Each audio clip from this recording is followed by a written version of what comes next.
বিসমিল্লাহির রহমানির রহিম। আমি আজ সমাধান করব নবম ও দশম শ্রেণীর জেনারেল ম্যাথ বইয়ের অনুশীলনী 16.1-এর 5 নম্বর অঙ্কের। 5 নম্বর অঙ্কটি হলো, একটি সমবাহু ত্রিভুজের প্রত্যেক বাহুর দৈর্ঘ্য 2 মিটার বাড়ালে, এই যে 2 মিটার বাড়ালে এর ক্ষেত্রফল 6√3 বর্গমিটার বেড়ে যায়। ত্রিভুজটির বাহুর দৈর্ঘ্য নির্ণয় করো। এখন আমরা সমাধান করব। সর্বপ্রথম লিখে নিছি, যেহেতু ত্রিভুজের একটা বাহুর দৈর্ঘ্য হবে এ আর একটা ত্রিভুজের বাহুর দৈর্ঘ্য হবে a+2। তার মূল কারণ হলো, এখানে প্রথম ত্রিভুজের বাহুর দৈর্ঘ্য বাহুর দৈর্ঘ্য বাড়িনি, আর দ্বিতীয় ত্রিভুজের বাহুর দৈর্ঘ্য আছে 2 মিটার, বাড়ার পরে হচ্ছে, তাহলে বাড়ার আগে এ, বাড়ার পরে a+2। এ কারণে এখানে দুইটা সমবাহু ত্রিভুজ আঁকা হয়েছে। এর ভিতরে ছোট ত্রিভুজটা হচ্ছে বাহুর দৈর্ঘ্য বৃদ্ধির আগের অংশ, আগের যে ত্রিভুজ সেটা, আর 2 মিটার বাড়ার পরে যে সমবাহু ত্রিভুজ হয়েছে সেটা হচ্ছে এই যে বাইরের এই বড়টা। এখন ভিতরে যেটা আছে এটা হচ্ছে বৃদ্ধির আগের সমবাহু ত্রিভুজের এক বাহুর দৈর্ঘ্য, বাইরে যেটা আছে সেটা হচ্ছে বৃদ্ধির পরে সমবাহু ত্রিভুজের বাহুর দৈর্ঘ্য হয়েছে। এখন আমরা ধারাবাহিকভাবে সমাধান করব। এখানে ধরি সমবাহু ত্রিভুজের বাহুর দৈর্ঘ্য এ, যেটা আমরা এখানে ধরে নিছি এ। সমবাহু ত্রিভুজের ক্ষেত্রফল, তাহলে সমবাহু ত্রিভুজের ক্ষেত্রফলের সূত্র √3/4 a², এত বর্গমিটার। এবার পরবর্তীতে লিখেছি, প্রত্যেক বাহুর দৈর্ঘ্য 2 মিটার বাড়ালে সমবাহু ত্রিভুজের বাহুর দৈর্ঘ্য হবে a+2, যেটা আমরা এখানে a+2 মিটার লিখে দিচ্ছি। তাহলে বৃদ্ধির পরে বাহুর দৈর্ঘ্য যদি a+2 হয়, তাহলে ক্ষেত্রফল বের করা যাবে। তাহলে সমবাহু ত্রিভুজের ক্ষেত্রফল √3/4 a+2 স্কয়ার বর্গমিটার। এটা থেকে এই ক্ষেত্রফল থেকে এই ক্ষেত্রফল মাইনাস করলে বিয়োগফল যেটা হবে সেটা হচ্ছে 6√3। আমরা এখন শর্ত মতে দিয়ে সেটা লিখব। এই যে শর্ত মতে, এই যে বৃদ্ধির পরের ক্ষেত্রফল বিয়োগ বৃদ্ধির আগের ক্ষেত্রফল, মাইনাস করলে যতটুক ক্ষেত্রফল বেড়ে গেছে সেটা হলো 6√3 বর্গমিটার। এখানে বর্গমিটার লেখার কোনো দরকার নেই। এখানে উভয় অংশের সাথে এখানে √3/4 আছে, এখানেও কিন্তু √3/4 আছে, তাহলে আমরা √3/4 কমন নিলাম, দিয়ে সেকেন্ড ব্র্যাকেট দিলাম। মূল কারণ হলো এখানে a+2 হোল স্কয়ার, এখানে ফার্স্ট ব্র্যাকেট আছে, এই কারণে এখানে সেকেন্ড ব্র্যাকেট দিলাম। দিয়ে এই যে এখান থেকে √3/4 যদি আমি নিয়ে নিই, তাহলে a+2 হোল স্কয়ার এটা থাকে।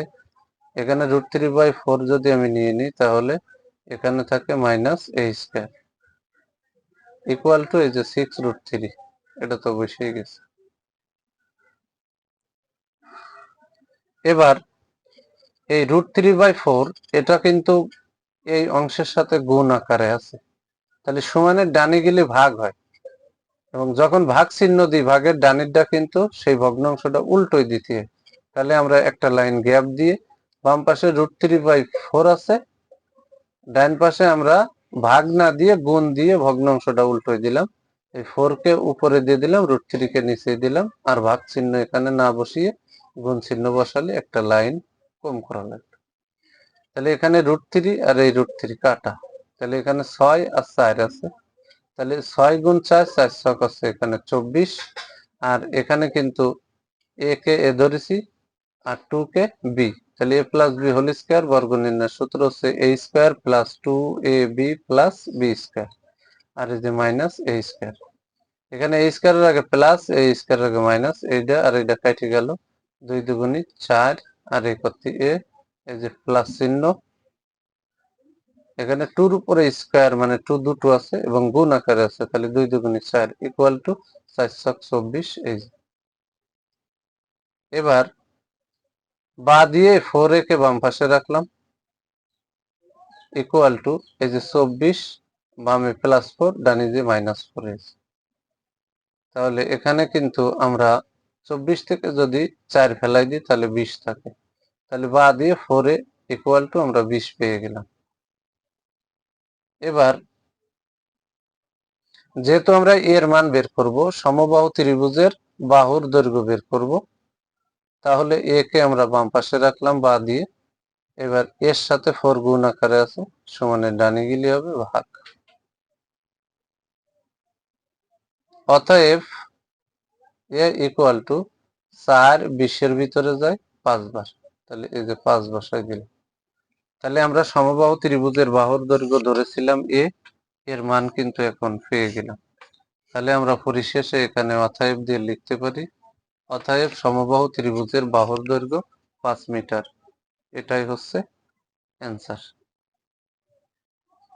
যদি আমার এই ভিডিওটি আপনাদের ভালো লাগে, অবশ্যই লাইক, কমেন্ট এবং শেয়ার করবেন। প্রতিদিন নবম ও দশম শ্রেণীর জেনারেল ম্যাথ বই থেকে বিভিন্ন গুরুত্বপূর্ণ অধ্যায়ের গুরুত্বপূর্ণ অঙ্কগুলোর সহজ সরল সমাধান পেতে অবশ্যই আমার ইউটিউব চ্যানেল টিচিং হোম 90 কে সাবস্ক্রাইব করে পাশে থাকবেন, যাতে আমি প্রতিদিন ধারাবাহিকভাবে গণিতের ভিডিও আমার ইউটিউব চ্যানেল টিচিং হোম 90 তে আপলোড দেওয়ার সাথে সাথে ভিডিওর নোটিফিকেশনটি আপনার কাছে চলে যায় এবং আপনি সেটা দেখে উপকৃত হন। সবাইকে জানাই আমার অন্তরের অন্তরস্থল থেকে সালাম। আসসালামু আলাইকুম ওয়া রাহমাতুল্লাহি ওয়া বারাকাতুহু।